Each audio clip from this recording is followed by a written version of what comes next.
dito, yung gusto mo, hindi mag-pay in yung guest mo. Taas ang kamay. O, oy, may nagtaas. Joke lang. Sino dito yung gusto mo? Pag pinalo up mo siya, di ba? Bababaan ka niya ng phone. Diba? Or sino dito, yung gusto mo, wala ka talagang sign-ups at all. Sige, apply mo to. How not to follow up. Ito yung mga dapat mong gawin para hindi sila mag-join. Okay. So, I'll just, tanggalin ko lang tong, decide ko lang para makita ko yung slides ko. Okay. Wait lang nakakaharang kasi itong for a while. Ayan.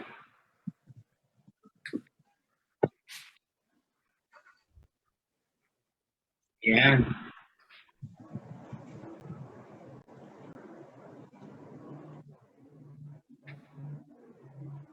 Tanggalin ko na lang totally. Ayan, sorry po. Ayan. Para hindi mag-join yung guest mo, ito sabihin mo. First, sabihin mo sa kanya, di ba, pagka pina-follow up, sabihin mo, have you made a decision? Nakapag-decide ka na ba? Ayan, sure na sure ka, hindi talaga mag-join yung guest mo.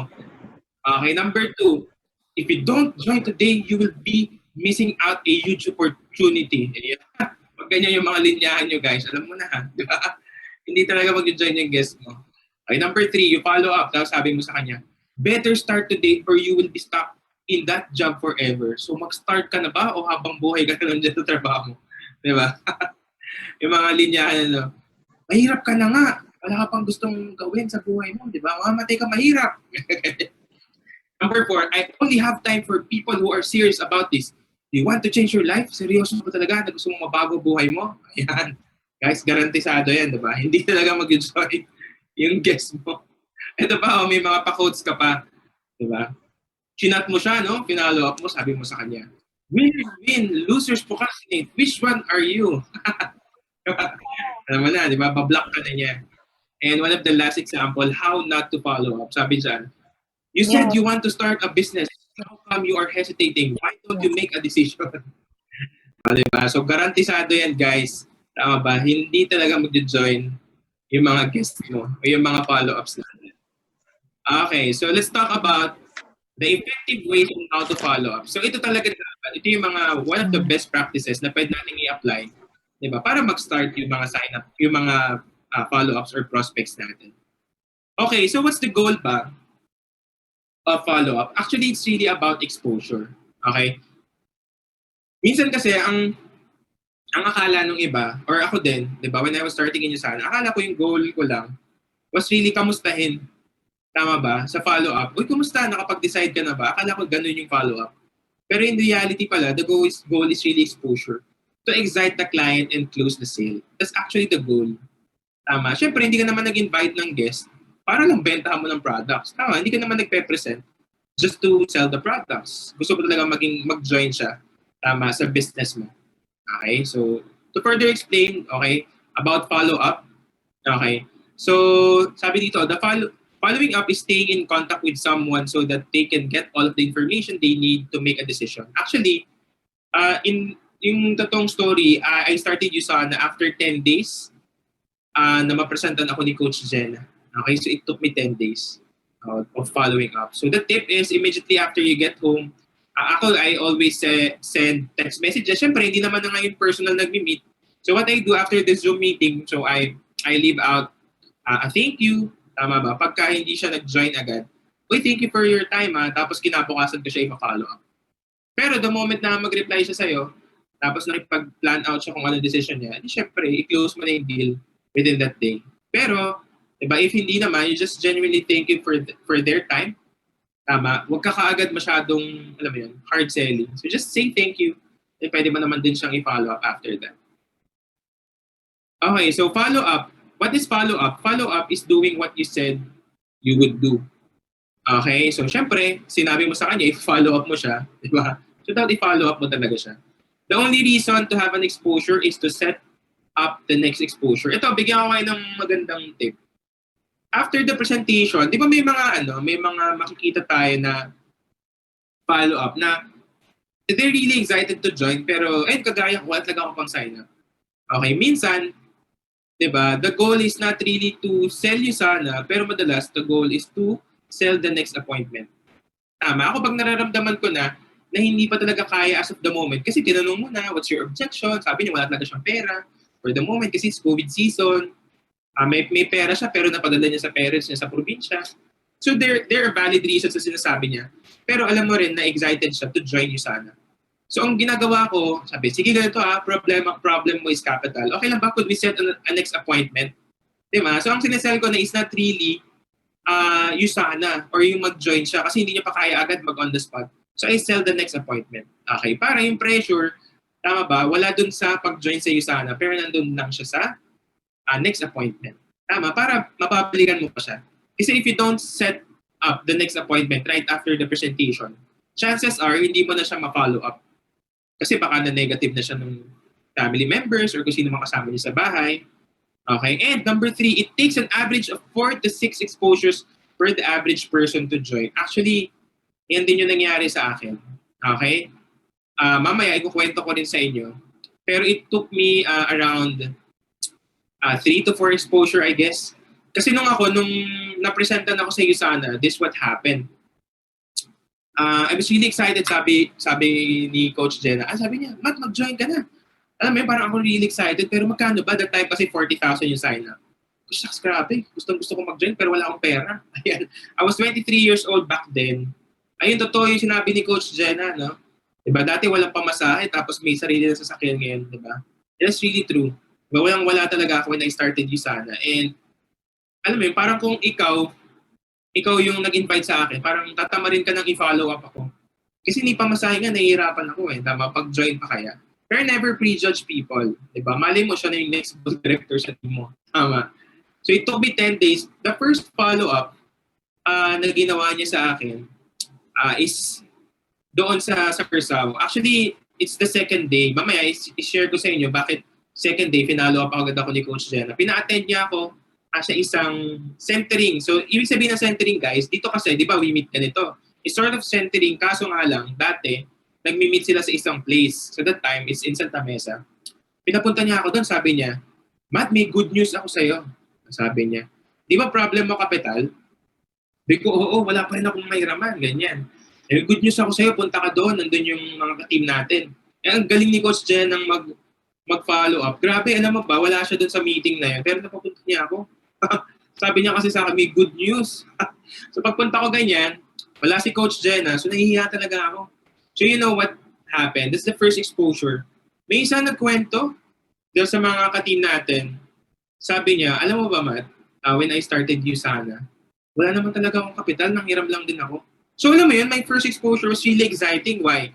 Kasi I relate to the people na nandun na mismo sa USANA. Imagine hearing stories na wala rin silang kapital pero nakapag-join sila. Tapos 3 silang coaches doon. Pangalawang coach sabi niya, Matt, alam mo ba ganun din ako when I started USANA, wala rin akong kapital pero nagawan ko ng paraan. So may parang na-uplift ka, na-uplift ka. Kasi nga after nung pangatlong tao, ganun din. Ganun din yung problem niya, kapital. Pero nakapag-join din siya. So alam mo yun, nabuboost yung moral ko talaga that time. And syempre, the final, biglang dumating si Coach Rowie. That time, she's Executive Gold Director, our newest Executive Ruby Director. So kwento siya ng story niya, and I was really inspired. Tama. So my first exposure, grabe talaga. Okay, within that week, nakalagay dito, condense these exposures for 1 week for better results. Diba? First exposure ko pa lang, I was really excited in starting USANA. Kasi nga, karamihan ng mga tao, nakarelate ako. Diba? The goal is for me to be exposed sa kanila. Minsan, hindi mo na kailangan, madalas, hindi na talaga USANA yung binibenta mo sa follow-up. Tama ba? Pero how they started and why they started. Tama. Yun yung talaga yung, for me, yun talaga yung closing point in follow-up. When is the best time to follow up? Ayan. So when? Siyempre after the presentation. Tama ba? The goal is not to follow up talaga. Siyempre the goal is on the spot. Diba ang reyna ng on the spot dito, si Coach Mayan Magsino, grabe yan. Tama ba? So, pag may mga guest si Coach Mayan, parang ino-open mind pa lang. Alam mo, formality na lang, nagjo-join na. Grabe, no? So, paturo tayo kay Coach Mayan, di ba? Because the goal is really on the spot. Para syempre, less na yung hassle na magpa-follow up ka pa. The goal is makagawa agad siya ng paraan on the spot or ma-enroll mo na siya. Okay, but in reality, hindi naman talaga lahat nag-on the spot. Kanina, out of 120 plus attendees, 6 lang yung nag-on the spot. So imagine mo, siguro around 95% ng nag-join sa sana is really made from follow-up. And that's really the 48-hour rule.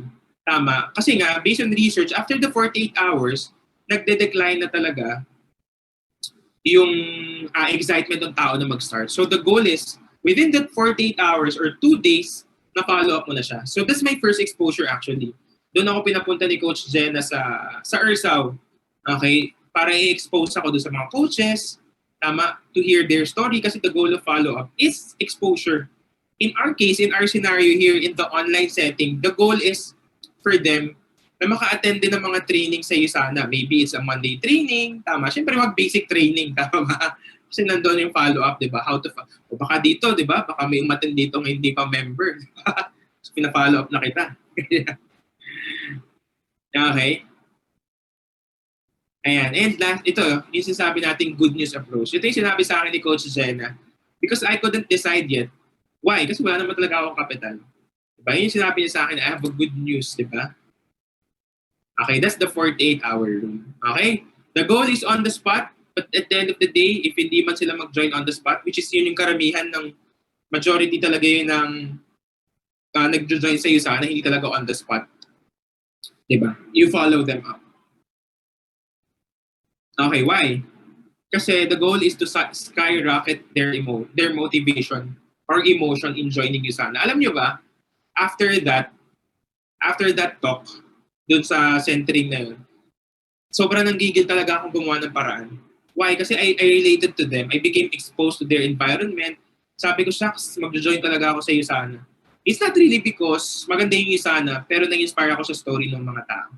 Tama. So when you follow them up, pwede kang makipag-meet. Kasi for example, mga CPA, diba? Pwede mo sila pag-meet kina Coach Leo, kina Coach Mike, kina Coach PJ, Coach Remzar. Pag-meet mo sila sa mga CPA, tama ba? Then pakwentuhin mo. Tama. Then remember, diba? Facts tell, story sells.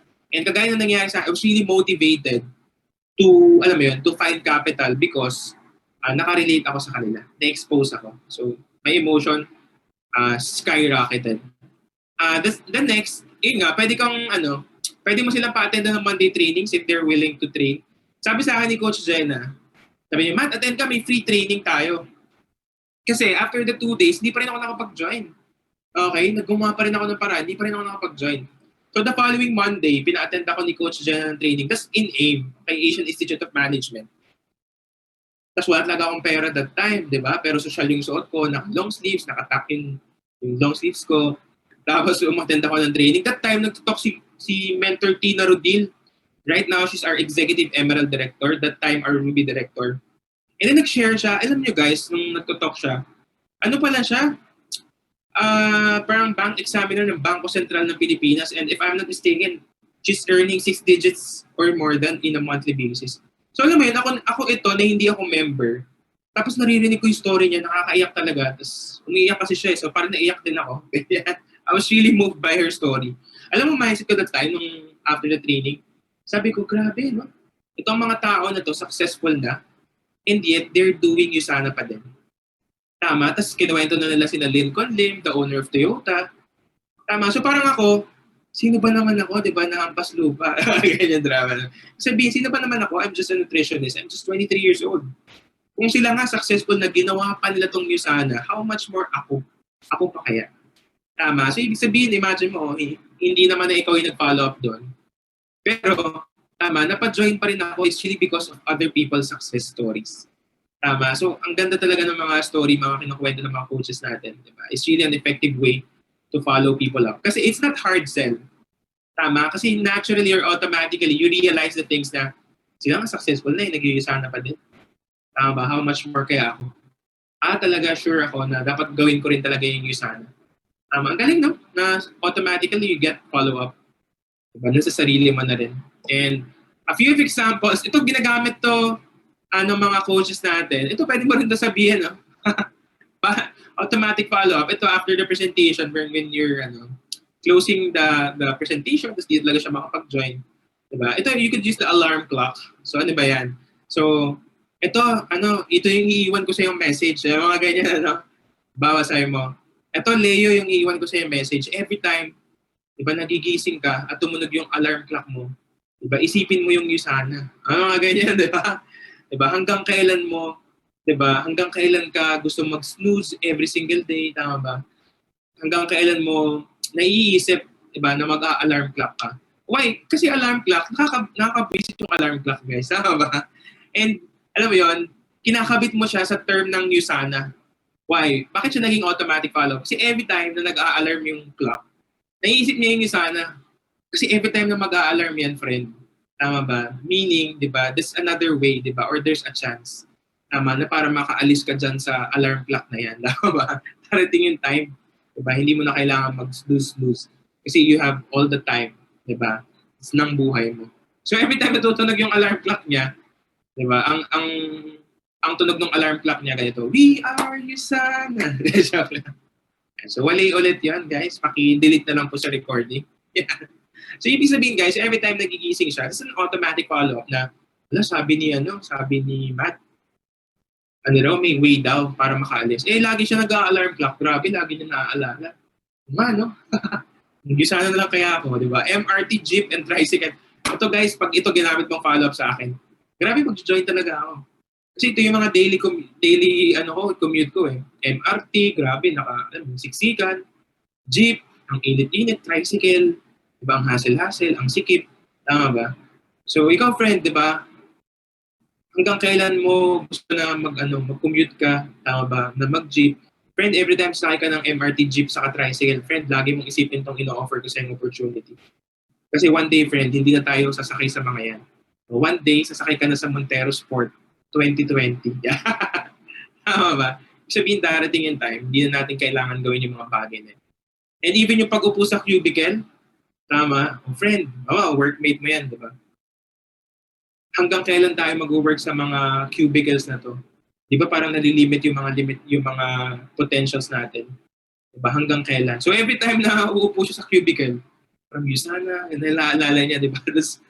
That's automatic follow-up and daily routine. Grabe. Bakit din ako nag-join sa Usana? Kasi sinabi rin sa akin, ikaw, Matt, di ba? Parang hanggang kailan mo gusto na paulit-ulit yung ginagawa mo. Grabe, alam mo yun, you're really sick and tired of the rat race. Alam mo yun, kinsenas, walang katapusan.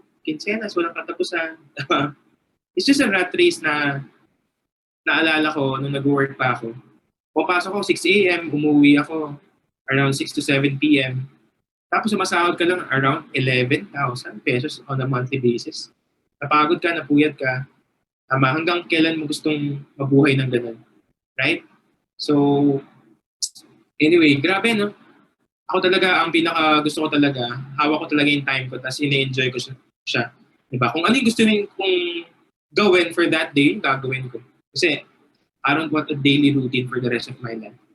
Kasi pag nakita natin yung ibang mga tito-tita or even our parents, diba, they did the same job over and over again. Yung tatay ko, nag-start siya ng pagiging police, 19 years old. And he retired around 50 plus years old. Diba? For me, I want more, I want more to life, diba? There's more to life than work. Tama. So every time that you're doing the daily routine, sana maalala mo yung sana. Tama ba? So for me, this really an automatic follow-up. Kasi at that time, yung pinapollow up ako ni Coach Jenna, meron na side sa akin na ayoko talaga mag-join kasi wala naman talaga akong pera. Ang hirap kaya mangutang na walang trabaho, tama? Pero there's a side sa akin na parang, shucks, if not you sana, ano yung pwede kong gawin? Kailangan ng goal mo sa automatic follow-up. Maparealize mo sa kanya that you sana is a better option. Diba? Sa karamihan. Right? Kasi yung iba, diba, parang pasosyal-sosyal lang sila.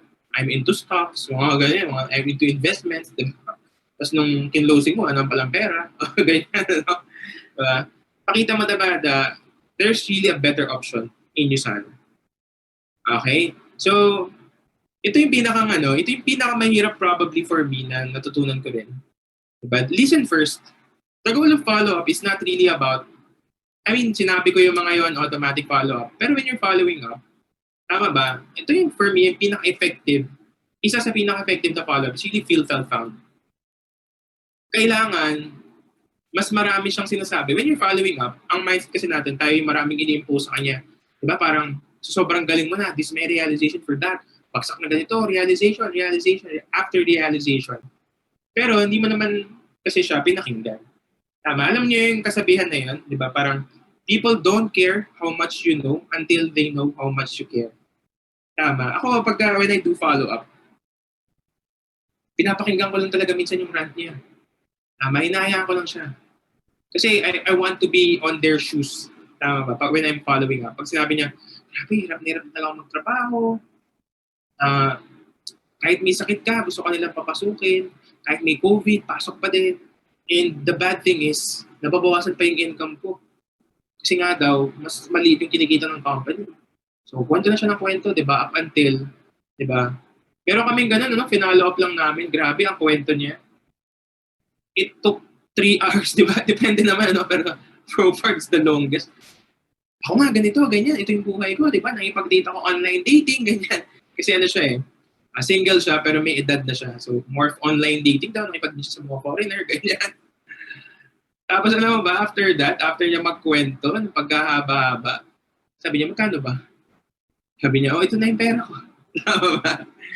Alam mo, minsan, mas madalas, mas gusto talaga ng tao na pinapakinggan lang sila. Right? Minsan, it's mas mabuti pa talaga not to impose something, but for them to automatically realize, diba, bakit kailangan talaga nila yung Usana. Tama. And after they tell their stories, hayaan mo lang, i-exhaust mo lahat ng galit niya, or alam mo yun, diba, ng lungkot niya sa buhay. Diba? And that's the time na pwede kang pumasok. Diba? Oy, friend, actually, I felt the same way. Tama, nung sinasabi mo sa akin, mamaya magkukwento ako. One of our high school salutatorians, si Justy. So shout out, Justy, ko nandito. Pinagkwento ko lang siya yung mga rant niya sa work niya. Architect ako, pero ang liit ng sahod namin. Di ba? Kung company lang yung mayaman. Oo, ganyan, di ba? So alam mo, hinayaan ko lang siya. And, di ba, sinakyan ko, di ba? Why? Kasi totoo naman eh. No, friend, I feel the same way. Tama. So, gets talaga kita na, alam mo yun, overwork, underpaid, tas company lang yung mayaman. Doon talaga ako humuhugot ng closing spills ko. Why? Kasi mismo nang galing sa kanya. But then, I found out, diba, Usana is really a good opportunity para makaalis tayo, diba, sa work natin right now. If you're looking for an opportunity na in the future para makaalis ka sa work, diba, Usana could be a way. Tama. So, makakapag-suggest ka na. Kaysa alam mo yun, minsan sobrang galing na natin mag-closing, mag-follow up. Lahat na ng spills, binabanat-banat mo sa kanya. Pero you don't listen. Tama. Ibig sabihin, don't listen to answer, listen to understand. Minsan naman, nakikinig naman tayo, pero when we listen, we just listen to answer. Parang nagkukwento siya, tas in your mind, parang gusto mo na agad sabihin na, halimbawa, sasabi niya about business, delikado mag-business, tas ikaw naman, nakikinig ka, pero gusto mo na agad sabihin, alam mo ba, yung network marketing, magandang ano talaga siya, di ba? Kasi nga, ano siya, meron na siyang course sa Lasal Ateneo. So, ibig sabihin, you listen not really to, alam mo yun, naintindihin siya. You don't listen to understand, diba? You listen to answer. That's wrong. Diba? You need to listen first, diba? You understand, ano ba talaga yung pinag-uugutan ng tao? Why? Kasi diba, iba-iba naman yung reason bakit tayo nag-start sa isa. Hindi yung reason ng isa ay reason na din ng lahat.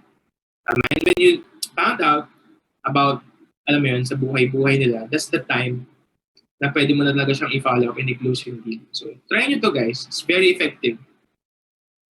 Okay, so I'll share to you some of my stories. Okay, para mas makita natin in actual. This is one of my sponsors, si Marla Corpus. And she's my high school classmate. And right now, she's a high school teacher. So how did I follow up? First, I give value. Okay, paano ako nakapag-give ng value? Minsan, when you follow up, hindi lang din kung ano yung makukuha mo sa kanila. Di ba? Parang, minsan kasi ito pwede mangyari sa atin, ganyan. Pero minsan you just give the value. Kasi si Marla, yung classmate ko, meron siyang sakit. Parang yung check-up niya, parang umabot siya ng 10,000 per month. Ganun ka laki yung binabayad niya sa check-up. Pero hindi siya gumagaling. Okay? And then, lumuluwas pa sila ng Laguna just to have their check. Tapos, After the presentation, how did I follow her up? Kasi hindi siya nag-join on the spot eh. Sabi ko sa kanya, nag-compute kami, sabi ko, uy, magkano na ba yun? Bago kami maghiwalay that time, magkano yung nagagastos mo? Sabi niya, more than a year na kasi ako nagpapacheck up. So, kinumpute ko sa kanya, sa harap niya. So, 10,000 a month probably. Oo, minsan nga more than pa, sabi niya. So, 10,000 times, sabihin natin 1 year, that's around 120,000 na. Hindi pa daw kasama yung pamasahe, pagkain. So, what I did was, really to give value. So, pinakita ko yung therapeutic claim, tama. So, ano yung pinost ko doon? I give value in medicine versus Usana. Pinakita ko sa kanya, tama, it's really about preparation for the future. Ano ibig sabihin, hindi ka lang magiging healthy, may business ka pa. And actually, mas makakatipid ka talaga sa Usana because Usana is not about the price, but it's really about the value na binibigay sa atin. Alam mo, ang ganda kasi after I followed her up, she joined. Hindi man siya 500 points, pero she bought a package in Usana. Okay? And parang nakakatuwa kasi nga, minsan, kailangan lang talaga na ma-realize yung value ng Usana for them to join. Tama. So more than the price, di ba, ang ipakita mo is really the value. What's in it for them in Usana? And praise God, no?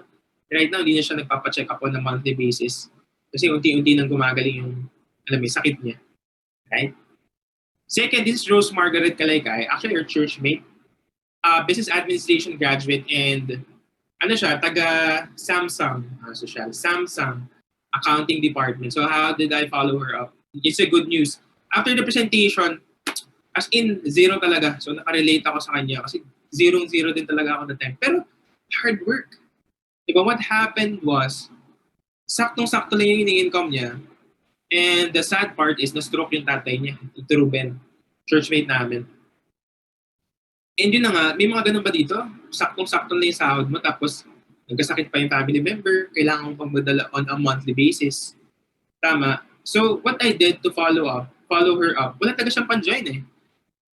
I focus on the health of the father kasi that's really the immediate why. Kasi sabi ko, alam mo ba, hindi naman kita in-invite para lang sa business. Actually, kaya kita kinukulit is for your father.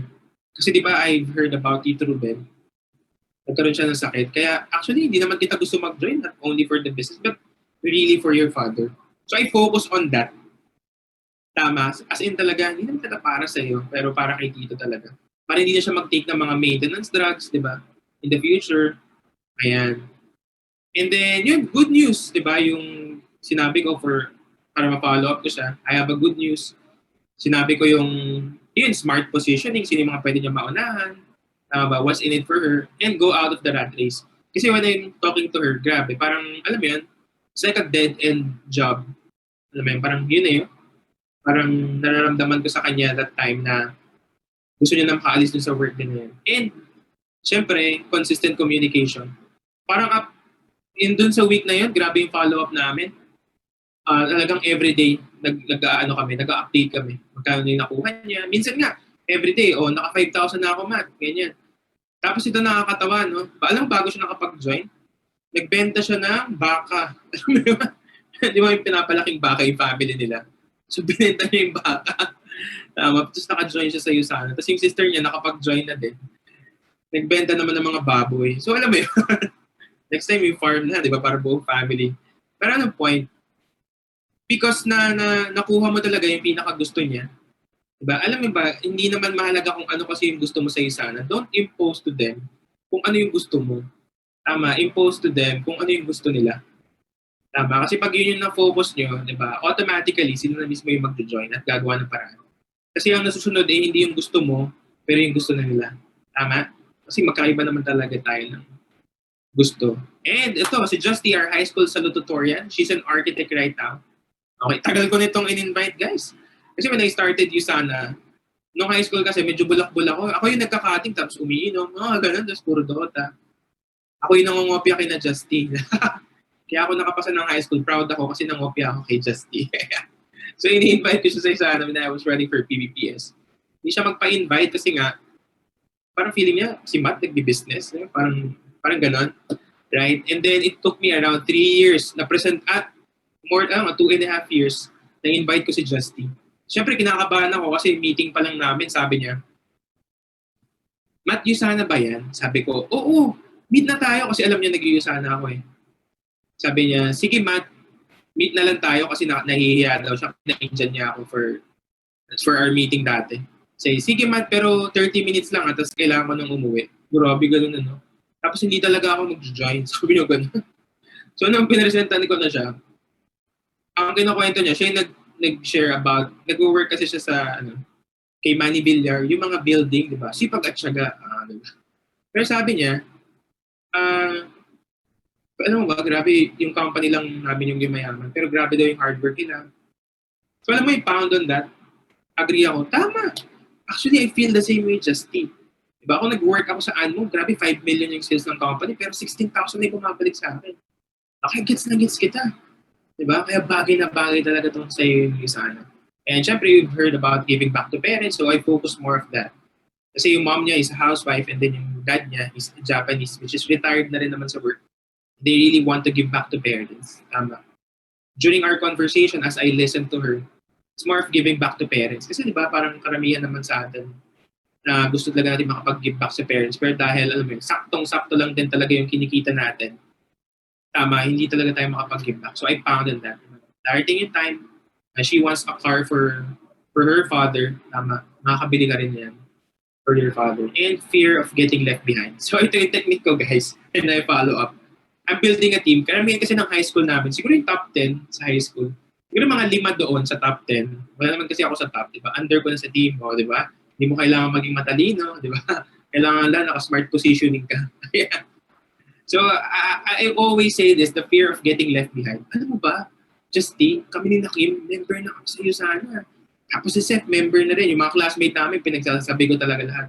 Ala, Justin, ikaw na lang yung hindi member. Ganyan, di ba? So, ibig sabihin, di ba, they have the fear, paano kaya pag yumama sila lahat? So, ako lang yung hindi. Tama. So, what's the best choice? Mag-join ka na lang din. Nakakatawa right now, di ba, most of my team are my high school classmates. Di ba, kung makikita mo yung organization ko, di ba, halos lahat ng mga nag-rank advance, puro mga classmate ko rin in high school. So that's really a good follow-up as well. And then, right now pala si Justy is also PVPS and she's also a builder right now. And meron na siyang team na binibuild ngayon in Cebu, online. So nakaka-proud, no? So, ito naman, di ba? Kung kilala niyo siya, the famous tita ng Real Quezon, Tita Nas Leonidas. Ayan. She's a coffee shop owner, an apartel owner, a hardware owner, and a government employee. Siya naman, na-invite ko. Ano siya? Hindi ko siya masyadong kakilala, pero she just chat me in Facebook. Sabi niya, Ma, ikaw na ba yan? Ang laki mo na. Di ba? Parang naasar pa ako. Thank you, tita. Di ba? Kung niliteral niya. So, yeah. Bata pa kasi yung huli niya ako nakita. Kasi parang, batchmates ko and schoolmates ko yung mga anak niya. Pero si Tita Nats herself, di ko talaga siya kilala in person. Parang naririnig ko lang na nanay siya ni na Angelo and all. And then, yun, nag-present ako ganyan. So, how did I follow her up? Okay, ito talaga, I focus more of the traditional business versus Usana. Kasi, Tita Nats is a lot of traditional businesses. So, kinuwento ko about Doc Edu, what are the advantages of having alam mo yun, having a Usana business, tama, and syempre health-related issues because si Tita Nats, at her age, focus na talaga is more of health. More than the business, mayaman naman na sila. I mean, sabihin, successful ka naman na eh. Tama. So parang ang sinasabi niya that time, may pera ka nga, hindi ka naman healthy, nonsense din. So I pounded on that. And syempre, smart positioning. Diba? Talagang build up ko lahat ng mga businessman. Alam mo, hindi ko pa nape-presentan. Kilala niyo po ba to? Yung may-ari ng hardware na yan. Saka itong may-ari hardware. She's a hardware owner. Parang gusto kong i-point out, Tita, lahat ng hardware, mauunahan mo. And Tita natin is really competitive. Tama. Actually, after the presentation, nagbigay na siya ng pera kinabukasan. Okay, so she's really excited. She joined 500 points. And right now, diba, she's one of the fastest elite circle. 6 months, she became an elite circle in my team. Right now, a director. Okay, and a trip for 2 qualifier in Taiwan. And going trip for 4 na siya. Tama, this quarter. So amazing, no? What really follow-up could do. Imagine if hindi mo talaga sila ipa-follow up. Sayang, no? Baka elite circle na pala yan, pero dahil hindi mo lang sila finalo. Diba? Hindi siya nag-join. And syempre, one of our Lodis, okay, in the business, my first sponsor, di siya nag-join agad, si Coach Kim. Ayaw niya kasi talaga ng USANA, a librarian by profession, a gasoline station owner, a yacht builder, social, diba, a high school classmate, and right now, diba, ano na sila, an island owner. Bibili silang isla. Oh, grabe na. Super success, grabe na. Kung gusto niyo ng yate, just call Coach Kim Miranya. Ano, payate ka naman dyan, friend. So I followed her up, diba, about charity. She's not really into business. Okay, when she joined USANA, hindi niya nga gustong hit yung PPS at first. But her why, or alam mo yun, yung reason bakit talaga niya ginawa yung USANA is really about giving back to people.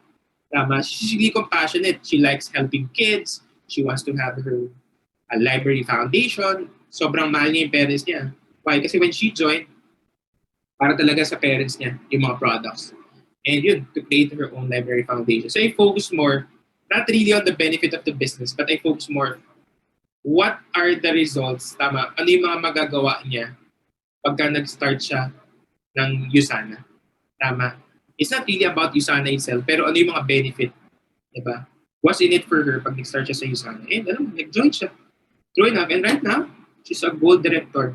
Tama. So, ibig sabihin, never stop following up people, never stop being excellent. So, ito yung parang ina-apply ko rin for the recent times, di ba? Parang pag may pinakausap sa akin, may pinasentan ako, tapos feeling ko hindi naman quality, I really give it my best shot. One of our mentors said, di ba, parang every presentation is a mission. Kung narinig mo na yung statement na yun. So parang I see to the point that I really became excellent in following people up. I really give my best right now. Why? Kasi every presentation or every follow-up is a mission. Tama? Kasi you never know na kailangan talaga niya yung USANA. Di ba? Kailangan mo lang talaga to do your best or being excellent. Tama? Para makapag-start siya. Ayan. Eh syempre, di ba? Si Paolo Avellino pala nag-join na rin sa USANA. No? Hindi nyo lang alam. Yan.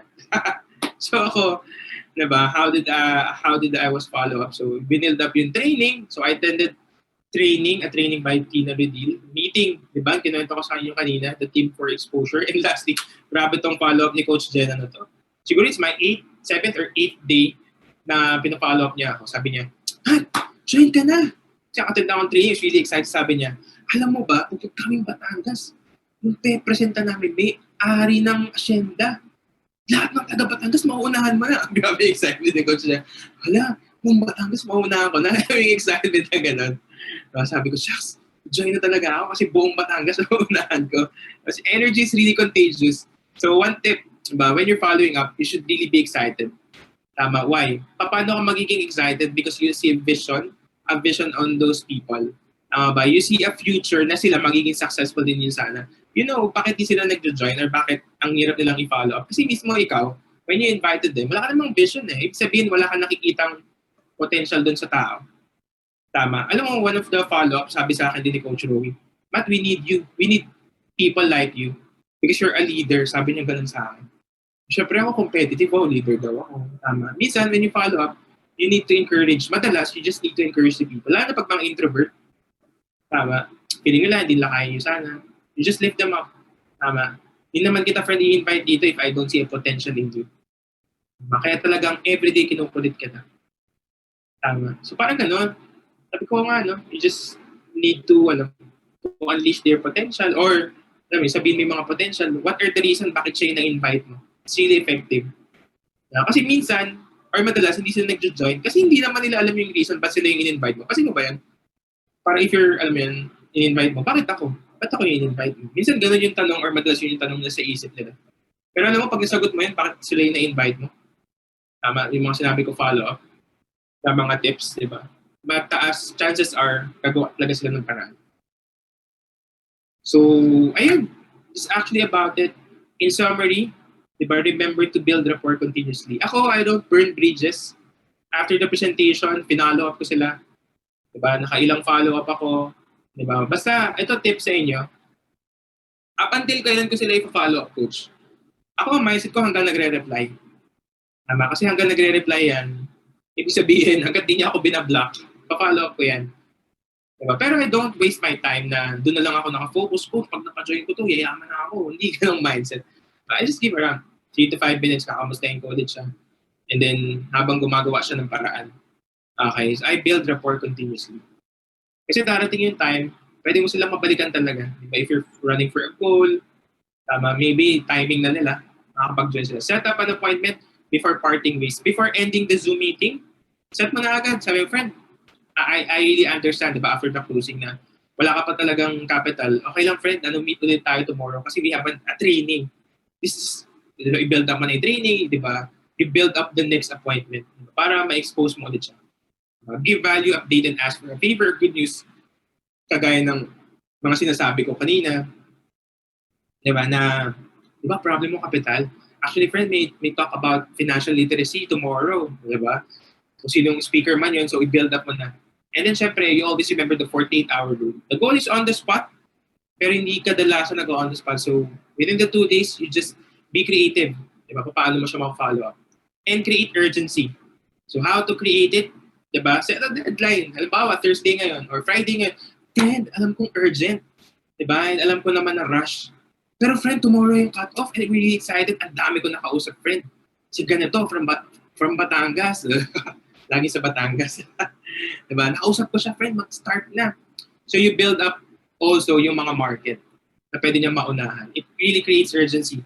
Friend, tomorrow, hanggang lunchtime na yung deadline namin, kailangan na-enroll na namin lahat. And you really are my priority. Friend, gusto kong mauna ka talaga. So okay lang ba, friend, i-follow up kita? Diba? You ask for consent. Kasi pag yan nag-oo, diba? May hiyayan na hindi siya sumagot sa follow-up. Kasi pumayag siya eh. Friend, okay lang ba? Kukulitin talaga kita tomorrow kasi gusto talaga kita mag-join. Kaya pag pumayag siya dun, nag-consent siya, hindi siya maiinis. Pero pag hindi ka humingi ng consent, tapos kinukulit mo siya, di ba hindi nagre-reply minsan? Pero if you ask for consent, friend, okay lang ba? Tomorrow, kukulitin talaga kita kasi marami kaming i-enroll, uunahin kita habang gumagawa ka ng paraan. Tama. So it really creates urgency. Ayan. And siguro before I end, so it is my last slide actually. So nothing in the world can take the place of persistence, di ba? Talent will not, diba? Nothing is more common than unsuccessful men with talent. At the end of the day, parang for me, it's not really about, kung skilled ka ba sa sana, or magaling ka na ba. Pero it's really about, parang try ka lang ng try. Kasi minsan, di ba parang madalas na tanong sa atin, Coach, paano ba ako magiging magaling mag-follow up? O paano ba ako gagaling sa skill na to? May mga special powers ba kayo? No, mga tinatago sa amin? Actually, there's none. Tama. Actually, whenever I attend training, lagi lang sinasabi, ulit-ulitin mo lang. Tama ba? Yung mga quote na, di ba, a master was once a disaster. So, ulit-ulitin mo lang, di ba, hanggang makasanayin mo lang. Parang pag-toothbrush lang, alam mo yan? Ang galing-galing mo na mag-toothbrush, di ba? Alam mo na rin kung alin yung ngipin na maraming tinga. O, di ba? Tapos doon ka nag-toothbrush lagi, di ba? Memories mo na yung ngipin mo. It's because dahil ka nag-toothbrush. Ano yung ibig sabihin? If you always follow up people, diba? If you really care for them, diba? If you really care enough for them, diba? Tapos gagawin mo siya paulit-ulit, promise, gagaling ka din. Kasi nonsense din naman yung magaling ka pero hindi mo naman siya ina-apply. So lahat ng sinabi ko magiging nonsense din if you don't apply it. Ayan. And ako, I'm really excited, diba? To end this week with a bang is Friday. Tomorrow is our cutoff. I'm really excited na lahat tayo makuha natin yung goals, diba?